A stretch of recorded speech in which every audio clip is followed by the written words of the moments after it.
We are not much for wearing veils as a community. I don't see anyone with veils on right now. I don't see it in social media posts. When you send Jen the pictures for the bulletin, people do not have full veils over them. By the way, she'd like more pictures. So it's not part of our fashion ensemble to wear veils in the culture of this particular time and place. The word veil in the 2 Corinthians reading, it literally means to separate, to wall off, and that's what the fashion, so to speak, of the veil at the time was meant to do, to separate, to wall off. And it could be, in many times and places, hard for us to relate to that idea, except we're all wearing masks, so that's different now. However, even though it might give us maybe a hint, it's not the same, because the masks, they're walling off a coronavirus, and we're doing it to keep each other safe, and have been doing that. But we can still see just fine, yes? And, well, if you roll your eyes at me, I'm going to see it too, right? I can see you. So, right, it's not the same. The veil both could keep you from being seen, but also kept you from seeing, was the idea. So even though it's not part of our ensembles, we understand the metaphorical sense of the veils, which is the whole point in these stories. That part we probably know, that there are ways we've learned and practiced and experienced where we don't show our vulnerability or our pain or our need. We have this language of, right, let's keep that under wraps, right? We know how to wrap that up or hide that. And we also, though, know ways where we can be veiled from taking in new or different information. We can stay really busy, distracted, entertained. We only listen to whatever our favorite cable news network is that just will confirm our own biases, right? We have ways that we can stay veiled, lots of ways that we can do that. So we have ways to protect ourselves from being seen and ways that we know to keep ourselves from taking in more than we want to, or things that might challenge us. And we certainly come by that, I'll say, easily, because it can be helpful in terms of survival. That we've experienced pains or traumas or challenges and we learned to hide. Or we've learned to protect ourselves in some ways. And so it can serve survival, that kind of veiling. There are helpful pieces of it. But at the same time, to live veiled, both hidden or hiding from, keeps us from the fullness of life. Keeps us from also what is healing and helpful and good. And this is some of what we are seeing in these scripture readings today. So I mentioned Paul, in his letter, 2 Corinthians, he's referencing a story from the Exodus. And in that story, as the people are moving in the wilderness, being freed from an empire on their way to a promised land, I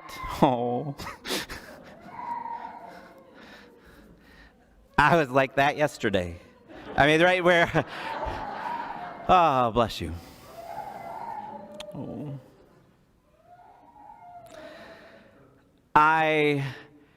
In the story, we have the people moving from an oppressive empire, seeking freedom, promised liberation.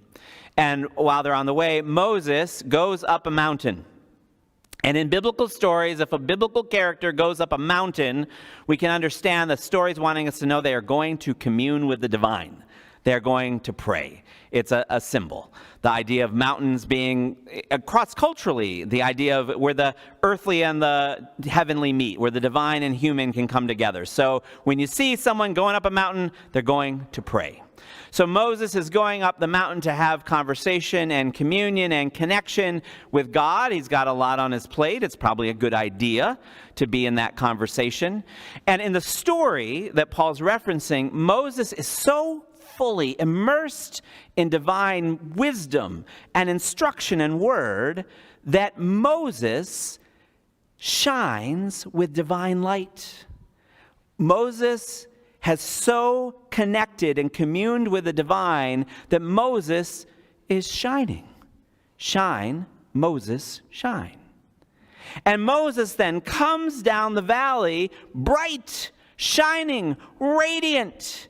And the response of the people is not, ooh, awesome.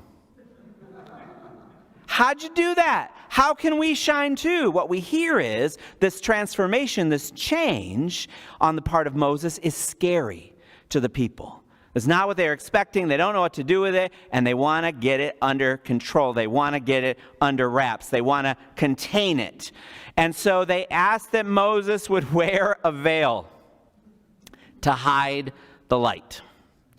And Moses accommodates their request. This is what Paul's talking about. However, also in the story as it unfolds, Moses wants to go talk to God again. And so Moses goes up the mountain, and that means he's going to what? All right, so he's going to pray, going to talk with God. And when he gets up there, though, he doesn't keep the veil on. Moses removes the veil to be in connection, in communion with the divine. And this is a way I think the story is wanting to reveal that even though there can be fear and things where it's sort of he veils, but if he really wants to talk with God, if he really wants to connect with the divine, he has to be unveiled. He can't keep the veil on and be in communion and connection with what is healing and hopeful and good. The veil is not, what I learned in biology classes, a semi-permeable membrane.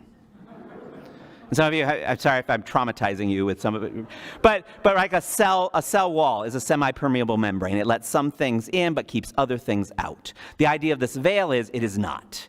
So if it's keeping out the bad or hiding something, it's also keeping out what's good and hopeful and helpful. And so he has to be unveiled to take in this light, this presence, this word, this wisdom of the divine.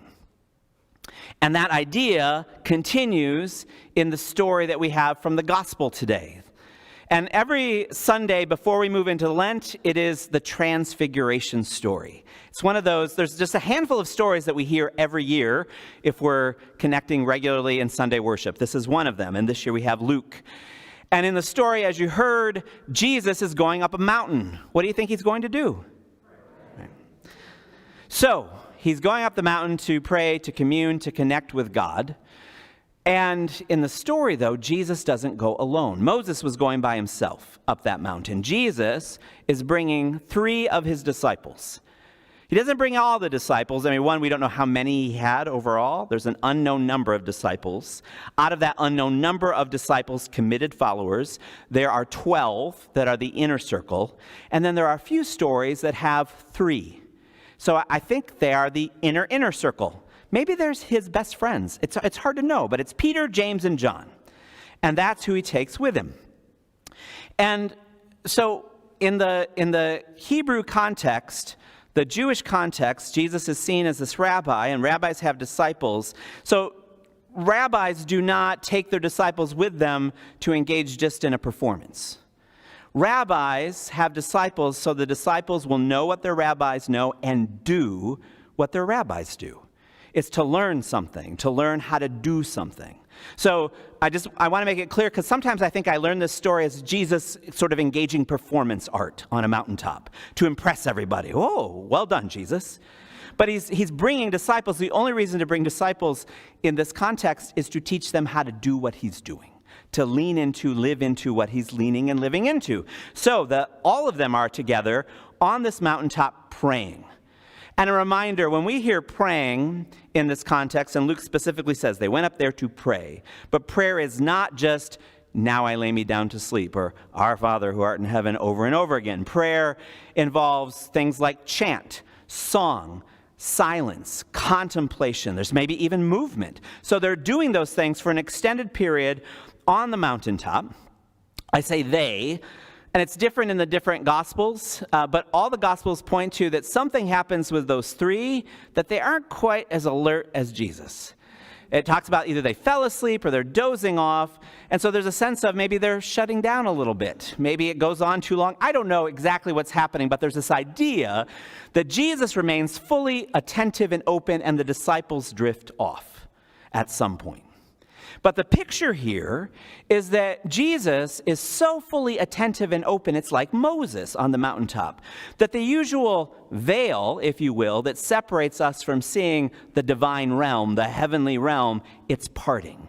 there's a sense of the intention of the prayer, of the time up there, is clearing away the clutter, is taking away the things that usually impede the vision. And Jesus, like Moses in the Exodus story, becomes radiant with the presence, the power, the energy of the divine. Shine, Jesus, shine. And it's not just limited to Jesus' physical being or self. In the story that we hear, it says that there's this image of Moses, remember him? We just had him. And Elijah also show up. They are present.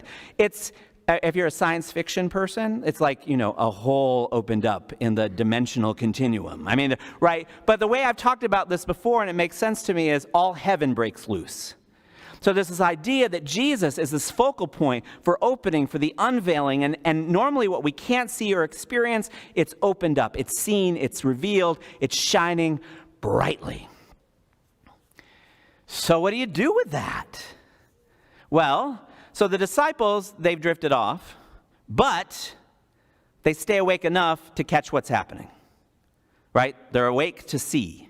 So they bear witness, and the response is, they're afraid, they're anxious, they don't know quite what to do or what to say, and it's a bit like the Israelites in the Moses Exodus story, that they don't say, that's wonderful, how do we do it? Right? It's not, how can I be bright and shiny too? There's a fear, there's a trying to grasp onto something, and Peter doesn't just want to put a veil on it, Peter wants to start a building project. Right? It's not enough just to have some fabric covering this up. Let's make booths. One for you, Jesus, one for you, Moses, one for you, Elijah. It says he didn't know what he was saying, which is not unusual for Peter in the stories. But there's this image, and I'm being a bit playful, but in the story, this is taken very seriously. This is not seen as the appropriate response to the Spirit at work, to divine revelation. But it speaks to this very human response where it's like, let's box this up, let's wrap this up, let's cover this up, let's get this under control. That is what Peter's up to in the story. And there's a sense of not only do you then miss out on what God could do, but it's a dangerous response. Because what you do then is you're going to just create structures and control and institutions, which will likely kill this, which will likely put out this light. And sometimes those institutions, well, they blend this idea of religion and state or empire. And then you have a sense of how do we use this, what we remembered as light, but we're going to manage and control it, and we're going to dominate, we're going to make more money, and maybe we'll invade Ukraine in the name of the glory of God. This is where this goes. So the good thing about Peter, and he does this again and again, is that Peter, instead of just jumping into the action, he speaks it, which gives us opportunity for dialogue and response. So Peter says, here's what I'm going to do. And because he does that, God gets to interject. And the way it's told is it's like God's interrupting Peter. While he's still speaking, God says, this is my son, my beloved. Listen to him. Peter, it's not about getting this under wraps. It's not about managing it, controlling it, institutionalizing it. Peter, it's about staying attentive and open to this light that's shining so you can receive it, so you can be it, so you can carry it into the world. The only way you're going to do this is not by trying to make yourself comfortable with structures and rigidity, but to stay open and present, because that's what Jesus is teaching you to do. Listen to him, and you will receive this light. You will, like Jesus, embody this light. You, like Jesus, will shine this light. Shine, Peter, shine. And this is a good and challenging word for us, because we are part of a religious tradition that has, of course, done lots of boxing and institutionalizing and commandeering the word and the language of God to great harm. And so it can be hard to hear. It can be hard to, because what we know is the structures and we know the veiling. And so to hear this idea of that we're not supposed to be doing that, but rather, here's my son, my beloved, listen to him. What we're supposed to be doing is not trying to manage it and structure it, but keep listening and attentive and following. Not afraid of the light or trying to control the light, but to be immersed in the light so we can shine the light. shine, people, shine. I was remembering a worship service in a historic New England meeting house, Congregational Church, United Church of Christ. And this one I think came to mind because of the legislation you probably read about in Florida, where there's this trying to control what teachers say or don't say around sexuality and gender, opening up teachers for lawsuits. And so there's a lot of anxiety about that. And so I think this is why this particular memory came to mind. There was a woman in my church, young woman named Rhonda. And Rhonda, on this particular day, bright, sunny, clear New England day, through the clear windows, because that's how you do it in New England, right?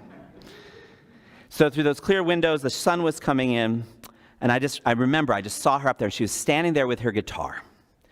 And Rhonda had been part of this community for a couple years. Rhonda had written a song, and she was going to sing it as part of our worship service.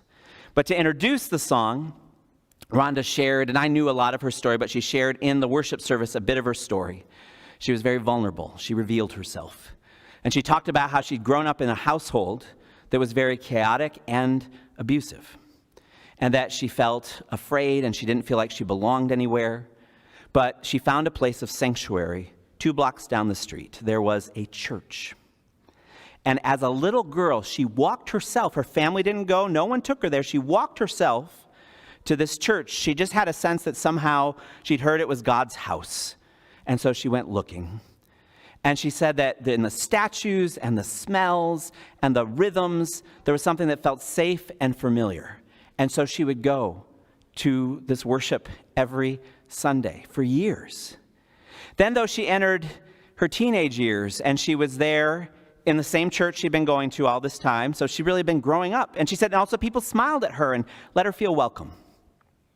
She said, but then the priest on this particular Sunday preached a sermon where he used the word abomination to describe homosexuality, and where he talked about gay people going to hell. And Rhonda, in these teenage years, knew that that was her. And she said her heart started racing, and she fled from the church. She felt so betrayed. She said, I hadn't known that God saw me this way. And she fled. She then said a lot of years went by, and she didn't have anything to do with God or any of that sort of stuff. She said, but she met some people who were spiritual, but not religious in the way she'd experienced at that church, who gave her a different way of thinking about God or spirit, who helped her to understand that there are people who, in their own ignorance and their own fear, they project that onto God, and they helped her understand there was a God who loved her just as she was, and that she was belonging and she was beloved. And she said, so it had been a lot of years, but eventually our church was the first community she had come back to a couple of years ago. And she was writing a song giving thanks and praise to God for love that doesn't fail. And as Rhonda then began to strum, and she had a beautiful, amazing voice, Rhonda was radiant. Shine, Rhonda, shine. This is the invitation for all of us. We are called, and it's risky and it's scary because we've learned the veiled way. But the veiled way, keeping ourselves hidden or trying to keep other things out that we don't want to see or know or hear about, well, it's got us where we are, in all kinds of hurt and pain and messes. So there's a way that has not so much been tried and found wanting as it has been left untried. It's the way that God was saying to Peter, and I think God's still speaking to us. Here's my beloved. Listen to him. Don't try to manage it, control it, hide it, keep it under wraps. Stay open, stay vulnerable, stay committed to a path that puts us daily in that radiance of God's mercy, justice, and love, that we can shine that radiance, that mercy, justice, and love. Shine, people, shine. Amen.